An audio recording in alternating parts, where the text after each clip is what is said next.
Et on va commencer à prendre les questions, comme j'ai dit, en les regroupant. Et les intervenants vont noter les questions et ensuite ils vont répondre tour à tour. Et comme c'est du coutume, en tant que modérateur, je vais abuser ma position pour lancer le débat en posant deux questions, en espérant d'avoir des réponses un peu plus optimistes peut-être à Sümbül Kaya et à Hamid Bozarslan.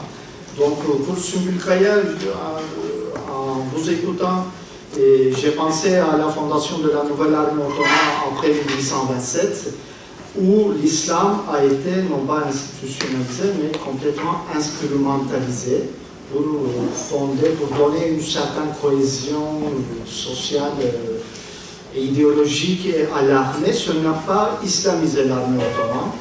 Et le pouvoir a essayé d'instrumentaliser l'islam, endoctriner les soldats.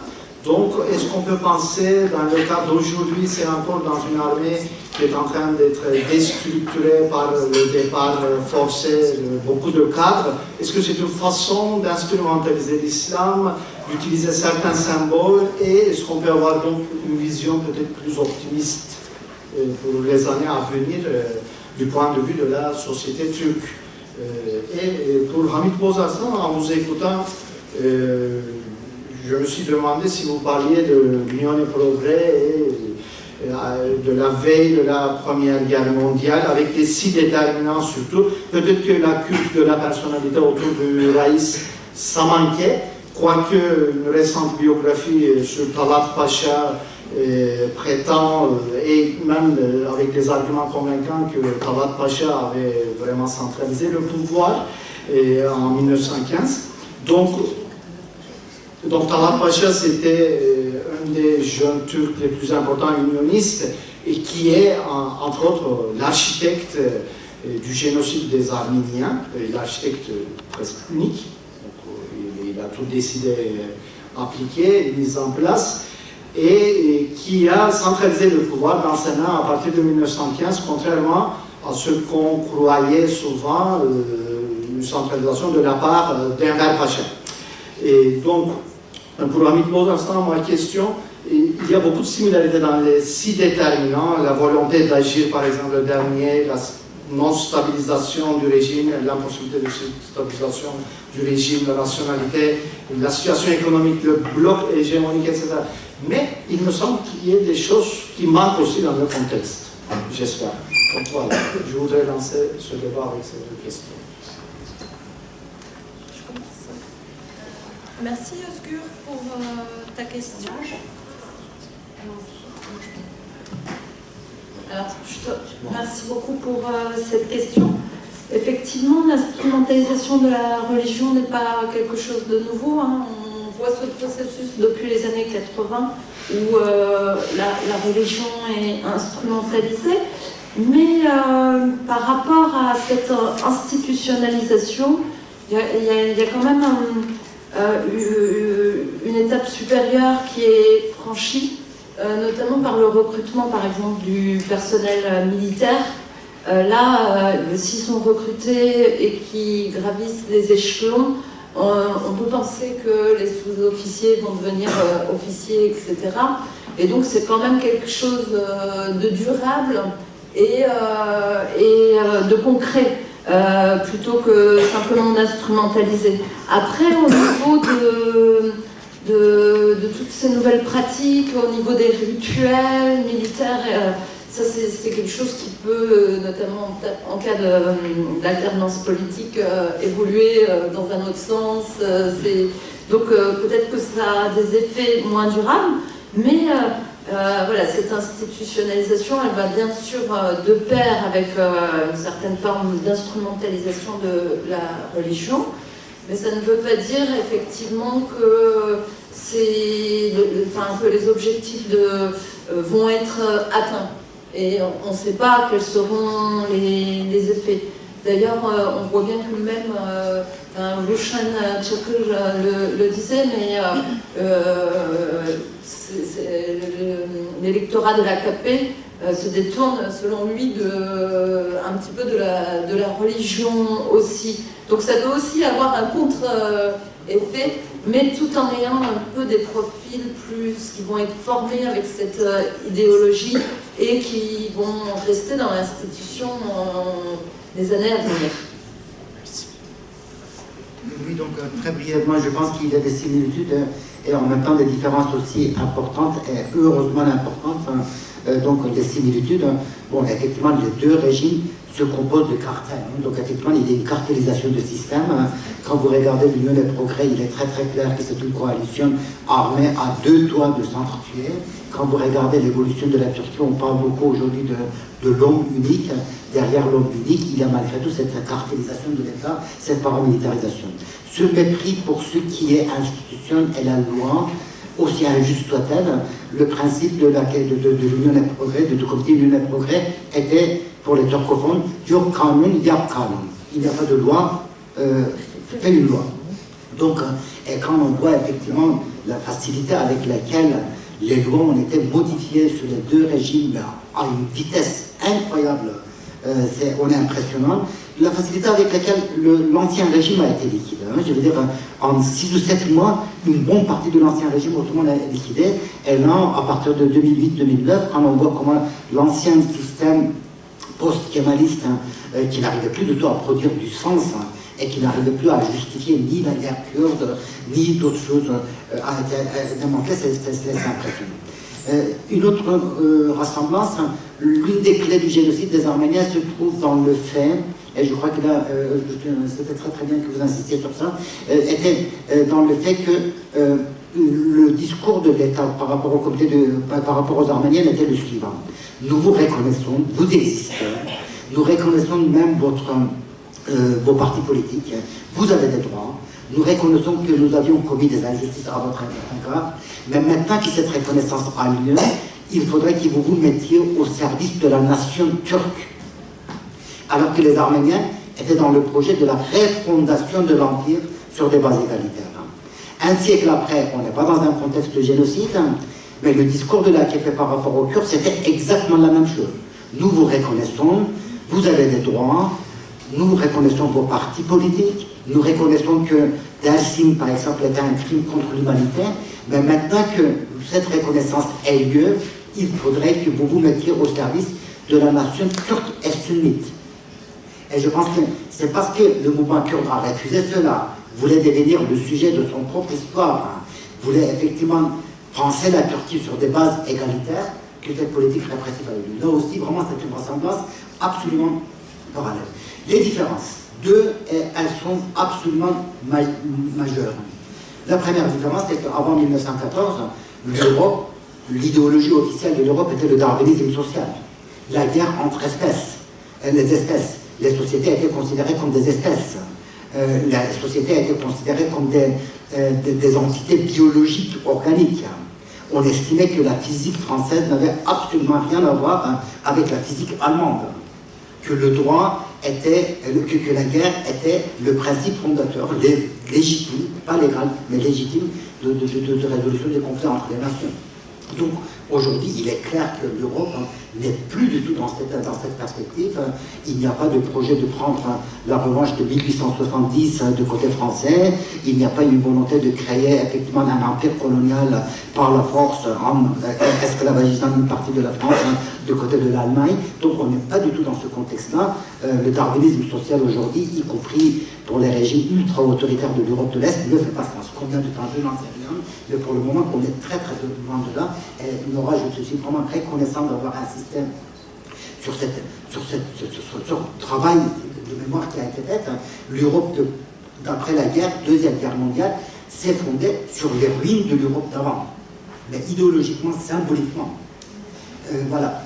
Aujourd'hui, l'Europe ne peut pas du tout légitimer, et on ne peut pas. La Turquie peut devenir l'allié de la Russie et de l'Iran, mais certainement pas d'une puissance démocratique à l'Europe. Et puis la deuxième différence, c'est qu'en 1914, on est en face d'une société très largement, très politique, où le mouvement libéral a pu être éliminé sur les échafauds, alors qu'aujourd'hui, malgré tout, en Turquie, il y a énormément d'espace de vie et de résistance.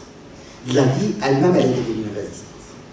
quand on voit effectivement ces dizaines et des dizaines de milliers d'étudiants qui sont réprimés, ces enseignants, etc., quand on voit quand même, voilà, ils résistent. Il y a quand même une bonne dizaine de journaux d'Internet aujourd'hui en Turquie, ou sur la Turquie, qui ne disposent d'aucun moyen, mais qui, franchement, leur qualité n'est pas moindre que le Monde ou Francfort. Donc je pense qu'il y a l'existence de ces espaces de vie et de résistance qui différencient la Turquie, l'Iran et la Russie des totalitarismes des années 20 ou 30, et en soi quelque chose d'extrêmement positif.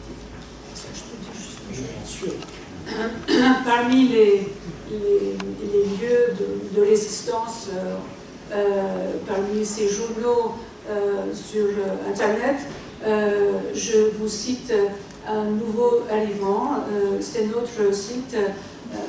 Très bien. C'est notre site, celui de l'Observatoire de la Turquie contemporaine, observatoireturquie.fr, et vous y êtes. Donc, ce ton positif et optimiste, je laisse la parole à la salle, on peut prendre les questions. Donc, il y a une question juste en face. Même deux personnes qui ont levé le bras.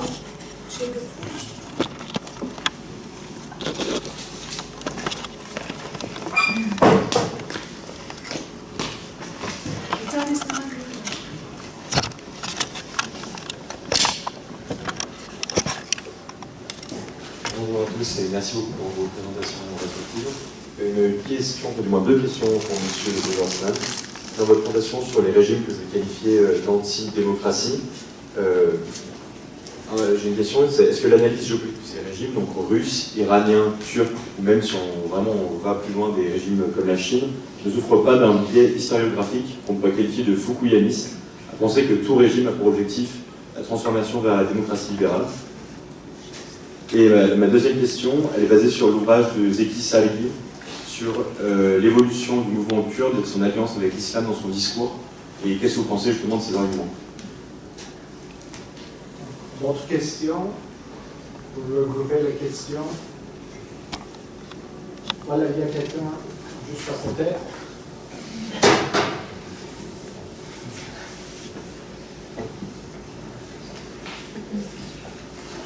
Bonjour, merci beaucoup pour vos interventions. Donc j'avais plusieurs questions pour presque chacun des intervenants.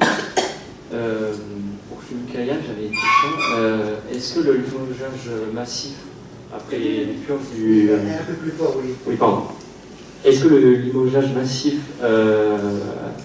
après le coup d'État va entraîner un affaiblissement de l'armée turque, comme ce fut le cas pour les purges staliniennes en 1936, où l'armée soviétique a été complètement vidée de ses éléments, de ses hauts gradés.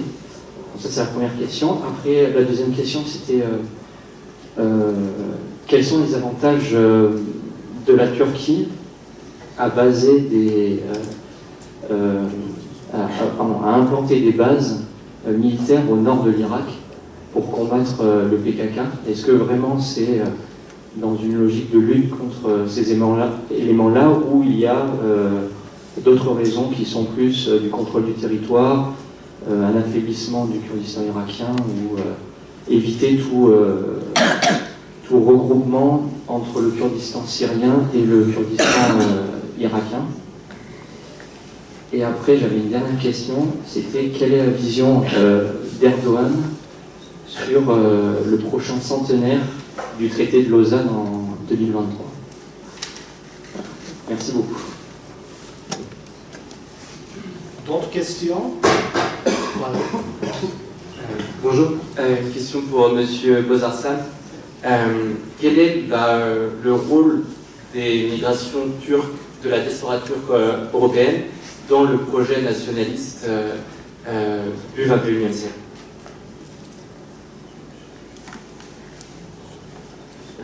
Voilà, on peut commencer à répondre et on va reprendre les questions en fixe. Voilà. Donc on commence par Mohamed Bozarslan. Trois questions. Ou même quatre. Donc voilà, concernant Fukuyama, quand vous lisez Fukuyama, pour Fukuyama, il y a une destinée de l'humanité. Hein. Je veux dire, le triomphe de la démocratie libérale bourgeoise s'inscrit en quelque sorte dans le code génétique de l'histoire. Hein. L'histoire est faite pour pouvoir se réaliser. Voilà, la réalisation de l'histoire, effectivement, c'est d'arriver à cette finalité qui est la démocratie libérale bourgeoise. Fukuyama dit, en passant, qu'il y a eu des génocides, la Shoah, le génocide des Arméniens, et Fukuyama ajoute en gros que c'est des notes de bas de page, ça n'est pas très important parce que l'histoire, la finalité de l'histoire se réalise non pas par rapport à ces épisodes-là, mais par rapport effectivement à cette propagation de la démocratie libérale, et il n'exclut pas non plus d'autres guerres. Alors non, moi je ne suis pas du tout dans une perspective de Fukuyama, surtout parce que je suis historien et je ne peux pas dire que le sens de la Shoah n'est pas dans la Shoah ou n'est pas dans le nazisme et que cela n'est qu'une note de bas de page. Et je dis tout simplement que la démocratie exige des luttes citoyennes. Bien entendu, la démocratie n'est pas une fatalité. Si on ne veut pas de démocratie, on l'aura pas. Et en même temps, si on veut la démocratie, cela signifie qu'effectivement, cela implique les luttes citoyennes pour arriver à une société démocratique.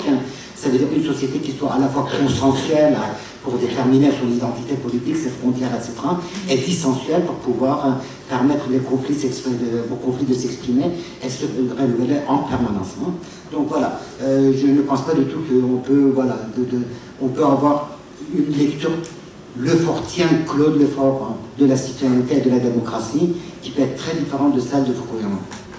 Concernant l'islam kurde, non, bien sûr que je crois qu'effectivement, il y a voilà, la société kurde est aussi conservatrice que le reste du Moyen-Orient, parce que je crois que là, c'est quand même un tournant qui a été pris dans les années 70-80 pour des raisons multiples dans toutes les sociétés du Moyen-Orient. Ce qui différencie quand même le mouvement kurde, c'est que le mouvement kurde a été, enfin, porte encore l'héritage des acteurs des années 50, 60, 70 et 80 qui ne viennent pas du tout d'une origine islamique. Si vous pouvez prendre vraiment le tournant de 1979, hein, c'est à partir de ce moment-là que l'islamisme devient triomphant. Il y a deux mouvements quand même qui échappent à cela, le mouvement palestinien jusqu'aux années 1985-86 et le mouvement kurde. Et aujourd'hui, on a l'impression qu'en tant qu'entité voilà, supranationale, etc., le mouvement kurde reste encore très largement en dehors de cette tradition islamique. Vous pouvez avoir voilà, des célébrations de Mawlud, de Mevlid à Diyarbakir qui regroupe 1 million de personnes, et en même temps, le vote des islamistes kurdes, c'est vraiment 0,5%. En Irak, vous pouvez avoir effectivement une société très conservatrice. À Erbil, mis à part dans le quartier chrétien, il est très difficile de trouver voilà, de l'alcool. Et de l'autre côté, deux mouvements islamistes légalistes, n'obtient pas plus que 15%. Donc le discours est là, la société elle-même elle est conservatrice, mais on a l'impression qu'effectivement la politique ne se pense pas à partir de ce fond-là. Et le fait que dans son tournant anarcho-marxiste, le PKK a opté dans les années 99-2000 de se définir aussi sur la base de l'écologie et de féminisme, a aussi contribué à ce que, voilà, effectivement, l'islamisme ne soit pas très important. La question de Lausanne. Alors, dans la vision d'Erdogan, il y a trois dates qui sont extrêmement centrales. 1923, Pourquoi 2023 ? Parce que 1923 a été ce moment où le déclin a été interrompu. Voilà. Interrompu. Voilà. Effectivement, le malheur historique s'est arrêté. Et de 1923, la République, l'OTAN, la République, est considérée en quelque sorte comme une délivrance partielle. Délivrance partielle. Pourquoi délivrance ? Parce que la guerre s'est arrêtée, il n'y a plus de... Voilà, la République de la Turquie a été constituée, mais en même temps exclusivement partielle. Pourquoi partielle ? Parce que l'Empire ottoman, la mère patrie de 20 millions de kilomètres carrés, s'est réduite à 780 000 kilomètres carrés. Voilà, rappelez que l'Angleterre, la Grande-Bretagne est de 350 000 kilomètres carrés, ça sera intéressant. Mais voilà, effectivement, on a perdu 20 millions de kilomètres carrés. Donc, c'est pour ça que la délivrance est considérée comme partielle, et la délivrance est considérée comme partielle aussi pour une autre raison. La délivrance a été réalisée par des élites aliénées, des élites kémalistes. Donc, 2023, ça va être une première célébration. Cette première célébration, ça signifiera qu'à partir de ce moment-là, on peut penser la société du futur et on peut repenser la mission historique de la Turquie. Il y a une deuxième date, 1453, 2053, 600e anniversaire de la chute de Constantinople, Istanbul. Là, c'est le moment où la mission historique turque a poussé les Turcs à s'impérialiser, à devenir l'Empire. Devenir la troisième Rome. Donc de perpétuer en quelque sorte une tradition impériale universelle. Et 2071, qui est voilà, l'apogée, parce que c'est à partir de ce moment-là que la mission historique turque a commencé il y a 1000 ans. Donc voilà, je crois qu'effectivement ces trois dates-là sont très importantes, et Erdogan le rappelle, la Turquie se divise en deux catégories, les ennemis de 2071 et les amis de 2071. Vous serez là, beaucoup d'entre vous, vous êtes très jeunes, vous verrez 2072, 71, voir si le millénaire turc recommence. Moi, je ne serai plus là, mais dans sa tête, effectivement, le chimicanisme d'Erdogan divise la nation entre les ennemis et les amis, mais les amis sont aussi les amis de 2071 et les ennemis sont les ennemis de 2071. Concernant la diaspora, oui, je pense que le rôle de la diaspora est très très clair dans ce virage ultranationaliste, parce que je crois que l'encadrement de l'État est extrêmement fort sur la diaspora. Il y a encore 15 ou 20 ans, dans la diaspora, vous aviez des espaces de socialisation qui échappaient totalement au contrôle de l'État. Les femmes se socialisaient entre elles. Les femmes faisaient des journées. Donc, autrement dit, effectivement, voilà, mardi, on va aller une fois par mois, on va aller chez telle dame, on va faire de la cuisine, on va se plaindre de ses maris, voilà, on va penser le mariage de ses enfants, etc. Les enfants avaient des espaces de socialisation, alors que maintenant, l'espace de socialisation des enfants se réduit considérablement, l'obligation d'aller à la mosquée, et les femmes sont obligées désormais de socialiser dans des associations ou dans des mosquées. Donc, de ce point de vue, effectivement, je crois qu'il y a quelque chose qui se passe. Et quand vous voyez les images des mosquées de Strasbourg, les gamins de 5-6 ans en uniforme, uniforme de l'armée turque, voilà, marchant avec des kalachnikovs en bois, l'imam expliquant que si vous chantez, écoutez de la musique, vous allez vous réincarner en cochon ou en rat, alors que la théorie de réincarnation est un crime aux yeux des légistes islamiques. L'islam rejette totalement la théorie de réincarnation. Donc là, vous voyez effectivement que les choses sont allées très loin. Une question. Par rapport à l'affaiblissement de l'armée, par rapport à ces purges, oui, c'est une évidence. Mais l'affaiblissement, elle n'est pas simplement au niveau des effectifs, parce que il y a eu une réaction assez immédiate, notamment par exemple, pratiquement 50% des pilotes ont été purgés. Mais là, il y a une stratégie qui s'est mise en place pour les remplacer assez rapidement, notamment en recrutant dans le privé. En fait, bon, c'est pas tout à fait pareil parce qu'il faut aussi former rapidement parce que c'est pas des pilotes de chasse. Mais vous voyez, il y a eu une tentative pour pallier en fait l'affaiblissement ces purges, elles sont plus fortes dans certaines branches, on va dire, comme l'armée de l'air. Donc là, c'est une initiative qui montre que... Et en même temps, les effectifs de l'armée turque sont assez importants. Donc on a une armée de 700 000 hommes. Du coup, voilà, c'est pas simplement au niveau des effectifs que cela se joue, mais l'affaiblissement de l'armée, c'est aussi par rapport au moral des troupes. Je pense que peu après le coup d'État, le fait d'immédiatement de partir en opération en Syrie, c'est aussi une façon, selon certains analystes, de donner le moral aux troupes. Et pour moi, c'est surtout une façon de les éloigner des centres urbains, de les tenir occupés et de montrer que l'armée peut tout de même... alors, en termes d'efficacité, c'est sûr que ça reste problématique. Il y avait une deuxième question. Les bases en Irak, oui. je pense. Tu Alors, je pensais que c'était pour Hamid sur... La question sur la base militaire turque en Irak, c'était à Zulukaya. Oui. C'est qui peut-être ça?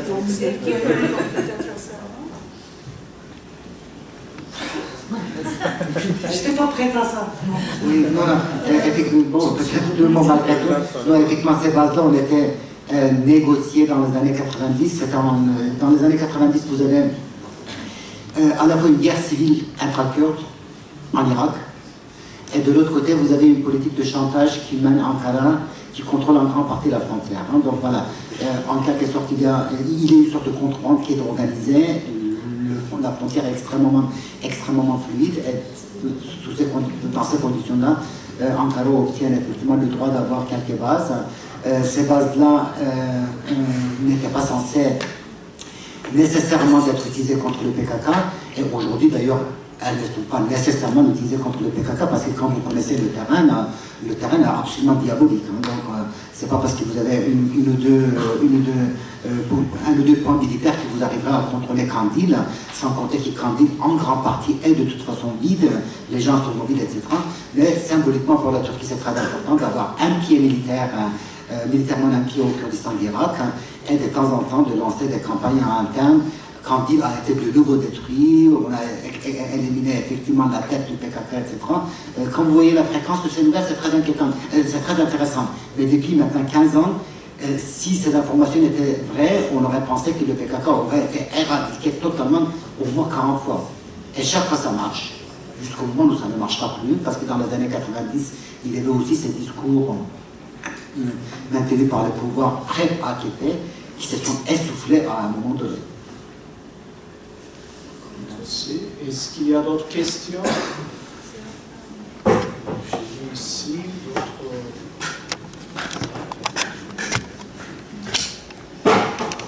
Merci, je m'appelle Denis Lejob. Je voulais évoquer une expression en français, on dit... Ça s'entend? Pardon. Il y a cette expression en français, on dit quand le chat n'est pas là, les souris font la fête. Donc, nous avons parlé beaucoup de la souris, le pays émergent, ou des souris avec l'Iran, même la Russie. Mais on n'a pas parlé beaucoup du chat, c'est-à-dire l'Occident qui était en charge du système dans lequel ces pays évoluent. Et surtout la Turquie et la Russie, mais peut-être aussi l'Iran aussi, étaient au premier rang de l'impact de l'Occident depuis 2 siècles au moins. Et leur occidentalisation, même au niveau des symboles, etc., était surtout très fort aux époques quand l'Occident était cohérent, et s'affaiblissait probablement dans les périodes où l'Occident est en guerre interne, un peu, comme la période entre les 2 guerres mondiales du XXe siècle.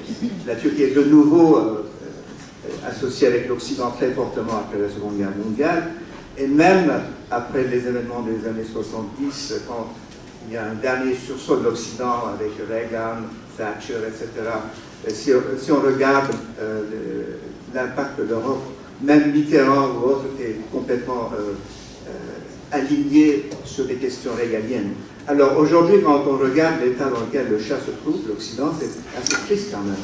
Les relations transatlantiques sont dans un état assez décohérent. L'Europe, est-ce que s'intègre, est-ce que se divise, on ne sait pas, enfin je ne sais pas. On sait tout ça.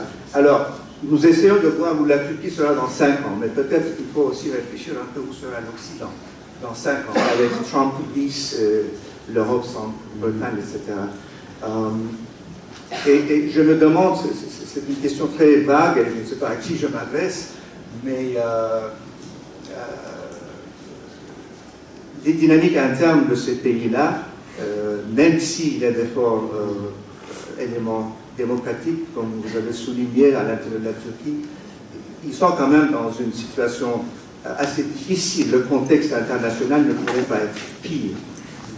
Donc, je pense qu'un travail comme ceci pourrait peut-être commencer en considérant... Je participe dans beaucoup de réunions sur la Turquie à Paris en ce moment. On parle toujours de la Turquie comme si c'était quelque chose sur Mars en soi-même, mais il y a l'Occident, et c'est un des pays les plus influençables dans le monde quand même. Merci. D'autres questions? Voilà. J'ai une question pour le modérateur et pour Nora, une question sur le passé. Vous avez évoqué cette biographie de Talat Pacha et ça m'a vraiment interpellé. Vous avez fait, pas faire résumer, parce que vous avez une phrase disant qu'elle proposait une nouvelle approche, à savoir la centralité et le principal responsable serait Talat Pacha du génocide des Arméniens.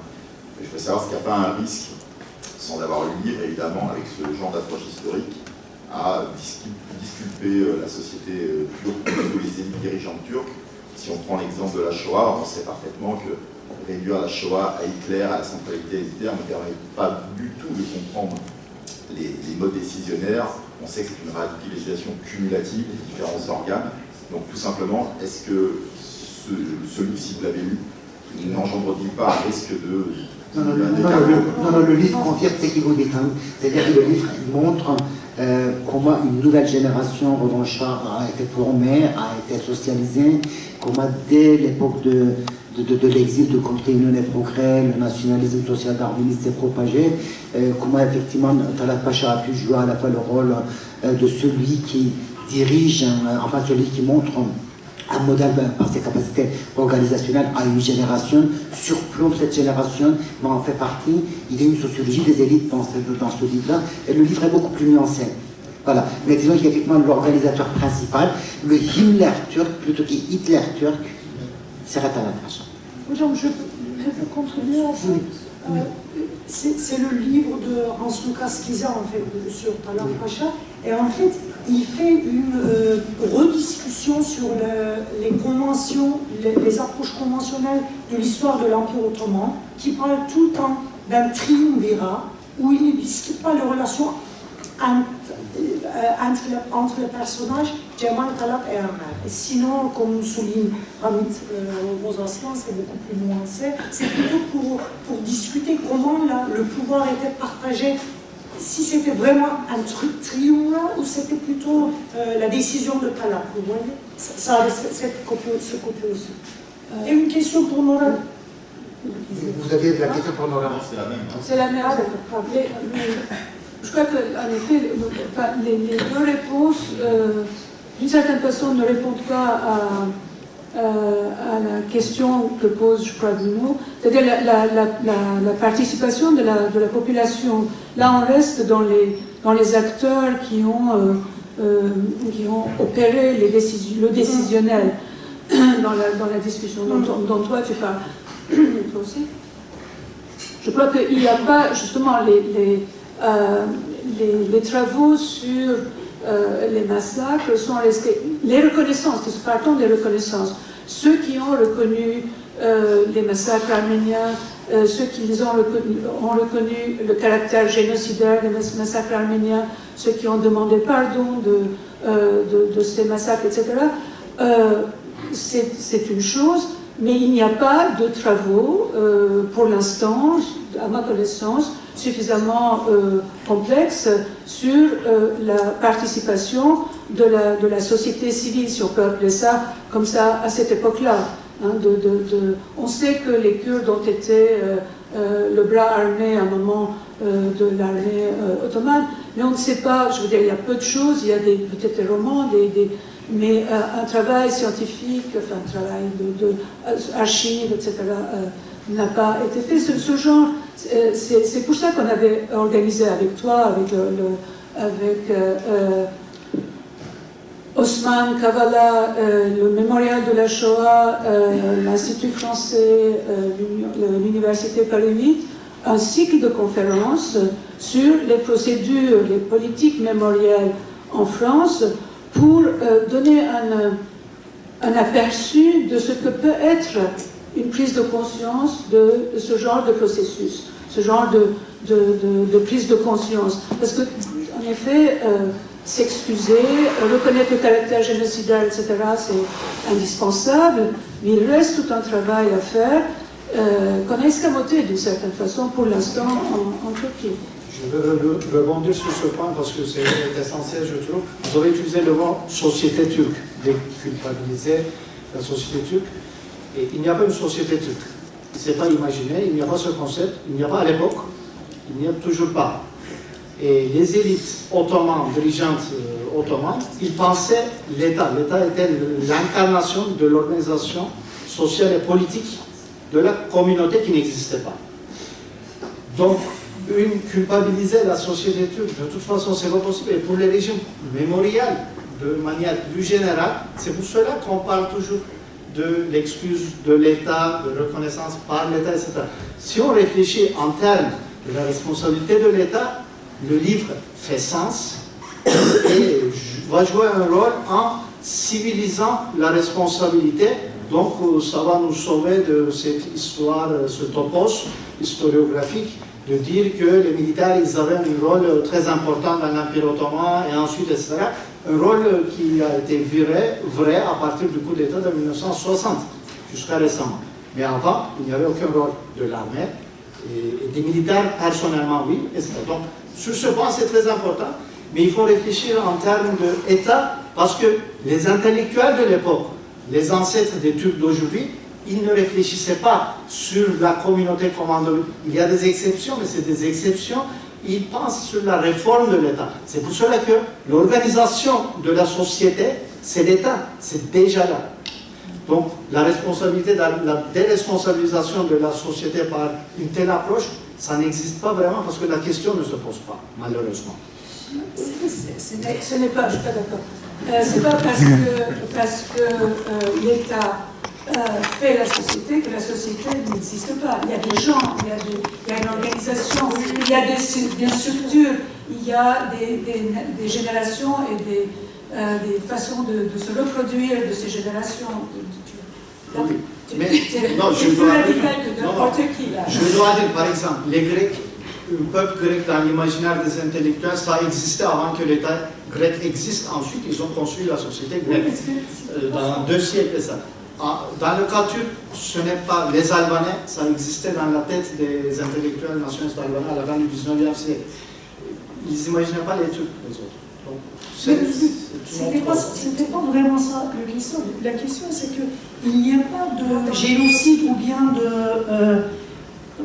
importante expérience de violence sans participation de la société. Ça, c'est clair, on le sait. Toutes les génocides, ou bien toutes les guerres civiles, ce que vous voulez, ou bien toutes les, par exemple, prenons disparition forcée, où vraiment l'État est le seul acteur pour le faire, mais il y a une participation de la part de la société, implicite ou explicite, qui a rendu ça faisable, en fait, sur la structure de l'État et de la société. C'est ça qu'il demandait, tu vois. Ce n'est pas une question si le société turque, en tant que turc, était déjà là, ou bien inventé par les nationalistes, c'était pas ça. Il y avait des Kurdes, par exemple, il y avait des Turcs, par exemple, qui reprenaient le terrain, en fait, des Arméniens qui étaient virés.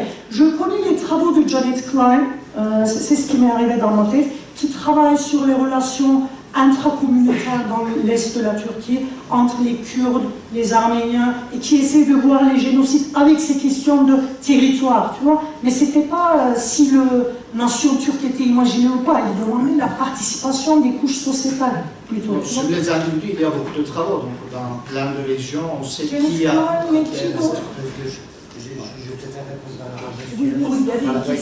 Je souhaiterais effectivement révéler effectivement aux remarques de monsieur parce que on est dans la Turquie de 2023-2024, c'est-à-dire dans le monde de 2023-2024. Voilà. Et je crois qu'effectivement vous avez raison. On observe 2 choses en même temps. En premier lieu, une crise assez profonde des démocraties d'après la guerre froide. Et donc effectivement, on ne sait pas du tout comment nos démocraties qui sont institutionnellement encore assez solides vont pouvoir se régénérer, vont pouvoir faire sens pour leur société, y compris la crise des Gilets jaunes, par exemple, montre que la démocratie sociale, quand la démocratie sociale n'existe pas, la démocratie des libertés ne suffit pas. Donc comment penser ces 2 passions que Tocqueville montrait comme fondatrices de la démocratie, la passion de l'égalité et la passion de la liberté simultanément. Et c'est vrai qu'aujourd'hui, nos démocraties ne sont pas attractives. Voilà, quand vous êtes dans une autre partie du monde, vous regardez du côté de la Chine et pas nécessairement du côté de la France. Mais il y a aussi un deuxième phénomène qui intervient. C'est que le Moyen-Orient qui a été fondé au XXe siècle est en train de s'effondrer. Et de manière extrêmement dramatique. Et pas depuis 2011. Quand vous regardez par exemple la crise des années 1970-80, les guerres de 1980, vous avez l'impression que la capacité du système monde, à l'époque bipolaire, de réguler le monde commençait déjà à s'amoindrir complètement. Et aujourd'hui, ce processus s'accélère. Et là, ce n'est plus du tout parce qu'il n'y a pas le champ, mais parce que les souris sont devenues trop. Et donc voilà, les souris peuvent désormais effectivement défier les champs sans pouvoir créer des mécanismes d'arbitrage et de régulation interne. Gramsci avait une super phrase après la Première Guerre mondiale: l'ancien n'est plus là, le nouveau ne s'est pas constitué, le temps est le temps des monstres. Et donc voilà, effectivement, je crois que dans la mesure où ce système de régulation et d'arbitrage n'existe pas, il n'y a pas de capacité de produire des mécanismes d'arbitrage et de régulation à l'échelle régionale. On assiste à l'émergence des monstres, et ces monstres peuvent s'appeler effectivement l'État islamique, l'erdoganisme, ça peut s'appeler la société Wagner, qui est la société privée de l'armée privée de Poutine, ça peut être etc. Je peux ajouter à votre remarque deux choses. Première chose, je ne suis pas d'accord avec votre métaphore souris et chat et souris, parce que ça déresponsabilise beaucoup la souris et ça la victimise beaucoup, et c'est vraiment le discours vous connaissez le discours des nationalistes turcs, que les Turcs n'ont pas d'amis que les Turcs. Donc, ça c'est une chose. Deuxièmement, vous avez raison de poser la question de l'Europe. Et j'avais, c'est un peu pour des raisons de ne pas alourdir mon propos, que je n'ai pas parlé de cette mutation en fait de l'Europe. J'ai parlé d'une Europe issue du Pluch à Messa et du souvenir des massacres, de la Shoah, etc. Donc bâtie là-dessus. Mais justement, c'est cet aspect-là qui est en crise, et à l'occasion des élections qui approchent, on a posé la question à des jeunes ce qu'ils savaient de la Deuxième Guerre mondiale, etc. L'Europe, ce n'est pas du tout ce rempart contre la guerre, contre la violence, contre la barbarie. Ce n'est pas du tout ça. Ce qu'ils retiennent, c'est le marché commun, éventuellement Erasmus, et ça c'est bien. Mais voilà, c'est à peu près tout, et nous constatons que c'est une Europe des populismes de plus en plus. Vous avez entendu Hollande prédire que dans une ou deux élections, Marine Le Pen, son parti serait gagnant. D'autres questions? Là devant et ensuite derrière. Ouais, derrière. Bonjour, merci beaucoup. J'avais une question concernant les purges dans l'armée turque. J'ai l'impression qu'il y a une logique un peu plus facile à suivre concernant les purges dans les milieux universitaires. Donc, est-ce que c'est une volonté de purger des membres de l'organisation de Fethullah Gülen avérée? Est-ce que c'est une volonté de se débarrasser de terroristes pour favoriser une utilisation de l'armée, ou alors une volonté de promouvoir des pro-régimes, parce qu'on parle quand même de plusieurs dizaines de milliers de personnes. Donc voilà, c'est pour savoir si on connaît un peu les mécanismes qu'il y a derrière et la rationalité. Alors, c'est...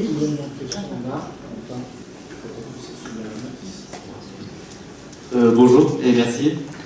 Ma question, donc vous en avez un petit peu parlé déjà, donc je vais revenir sur quelque chose dont vous avez parlé, c'est l'avenir d'un éventuel projet islamiste en Turquie, qui est, enfin, vous l'avez souligné, un peu omniprésent dans la symbolique des discours politiques officiels, etc., mais qui reste, selon beaucoup d'observateurs, un échec dans beaucoup de domaines, en fait, qui étaient pourtant affichés comme des objectifs du régime, enfin, du gouvernement Erdogan, du mouvement islamiste plus généralement. Que ce soit par exemple l'édification d'une génération pieuse ou l'interdiction de l'alcool, ou on va dire la limitation de certains modes de vie. Je me demande en fait, est-ce qu'ils n'ont pas, est-ce que ce projet, cet agenda, ils l'ont pas poussé à son maximum, et est-ce qu'on a des éléments concrets donc pour juger de l'avenir éventuel de ce projet au-delà des discours, et est-ce que cette alliance entre l'AKP et le BNP en fait ne montre pas justement une sorte de panne effective de cet agenda-là? Merci. Est-ce qu'il y a d'autres questions? Et il y a quelqu'un derrière.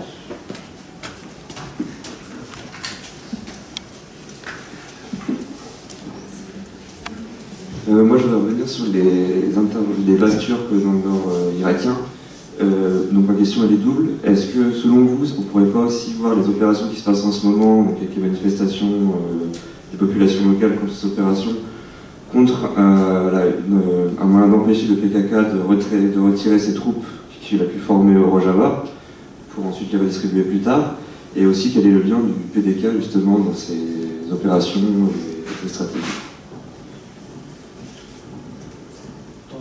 Il n'y a pas d'autres questions, je crois. Et votre question, je remarque qu'il y aura Nicolas Chevilon qui va parler tout à l'heure pour Allah, pour la patrie et pour notre président dans l'école de la Nouvelle-Turquie. Donc, en partie, elle répondra à l'agenda islamiste du pouvoir. Par rapport aux purges, à la question sur les purges, effectivement, il y a une même tendance, puisque ces purges concernent tous les secteurs de l'action publique, hein, comme je le disais, mais difficile d'y voir une rationalité claire, en fait. Alors, moi, je me posais la question de si ces purges n'étaient pas... et les procès autour, etc., une forme d'affinement de l'autoritarisme qui ne vise pas simplement, comme ça a pu être le cas avec des procès soviétiques, un ennemi bien identifié et encarté, mais des opposants politiques sous différentes formes et avec différentes appartenances. En tout cas, ce qui est aussi, c'est que s'il y avait même une rationalité, elle échappe, parce que j'ai assisté aussi à de nombreux procès où, en fait, les personnes étaient incarcérées depuis 1 an et elles étaient là et voilà, sur dénonciation d'un voisin, d'un frère, d'un collègue. Et donc, ça crée aussi